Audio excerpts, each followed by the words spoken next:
दोस्तों 1692 में अमेरिका के एक छोटे से गांव जहां खौफ ने अकल को शिकस्त दे दी, चंद बच्चियों के जुनूनी झटकों ने 20 मासूम जिंदगियों को मौत के घाट उतार दिया।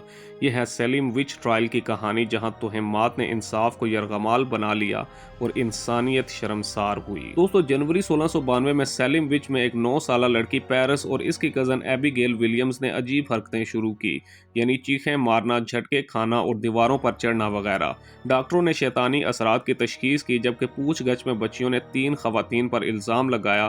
टेटोबा जो एक गुलाम औरत थी, सारा गुड और सारा एसबॉर्न। टेटोबा ने शक्तियों का एतराफ़ कर लिया और यूं आग में घी डाल दिया गया। दोस्तों मई 1692 तक 150 से ज़ायद लोग जेल में थे। खसूसी अदालत बनाई गई जहां रूहानी सबूत यानी ख्वाब या नजर न आने वाली शक्लों को काफ़ी समझा जाता था।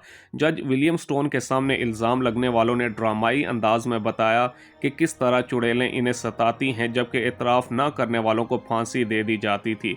रेबेका नर्स जैसी मुअज़्ज़ज़ खातून को भी एतराफ़ न करने की वजह से फांसी दे दी गई थी। दोस्तों सैलिम विच सिर्फ चुड़ैलों की कहानी नहीं थी। गांव में अमीर और गरीब के दरमियान कशमकश, ज़मीनों के झगड़े और प्यूरिटन मज़हब की सख्त गिरी ने आग को हवा दी। कई इल्ज़ामात ज़ाती दुश्मनियों की वजह से थे। मिसाल के तौर पर मार्टा कोरे को इसलिए फांसी दे दी गई क्योंकि इसने अपने शोहर के कर्जे नहीं चुकाए थे। दोस्तों 25 अफराद को फांसी दे दी गई, जिनमें से 14 खवातीन थी। गायलस कोरे को पत्थरों में दबाकर हलाक किया गया क्योंकि इसने इकरार करने से इनकार कर दिया था। अक्टूबर 1692 तक हजूम को एहसास हुआ कि वो कितनी गहरी खाई में गिर चुके हैं।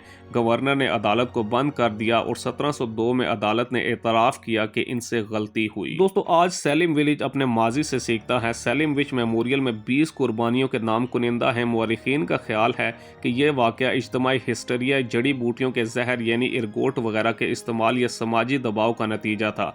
मगर सबसे बड़ा सबक यह है कि खौफ और तासुब इंसाफ को अंधा कर देते हैं। दोस्तों सैलिम विलेज की कहानी सिर्फ माजी का साया नहीं, ये एक ऐसा आईना है जो हमें याद दिलाता है कि जब हम दूसरों को देवता बना देते हैं तो हम खुद को इंसान कहलाने का हक खो देते हैं। दोस्तों अगर आपको ये वीडियो पसंद आई हो तो वीडियो को लाइक करें, चैनल को सब्सक्राइब करें, अपने दोस्तों के साथ शेयर करें और मज़ीद ऐसी ही पुरसरार वीडियोस देखने के लिए हमारे साथ जुड़े रहें। अगली वीडियो तक के लिए अल्लाह हाफिज़।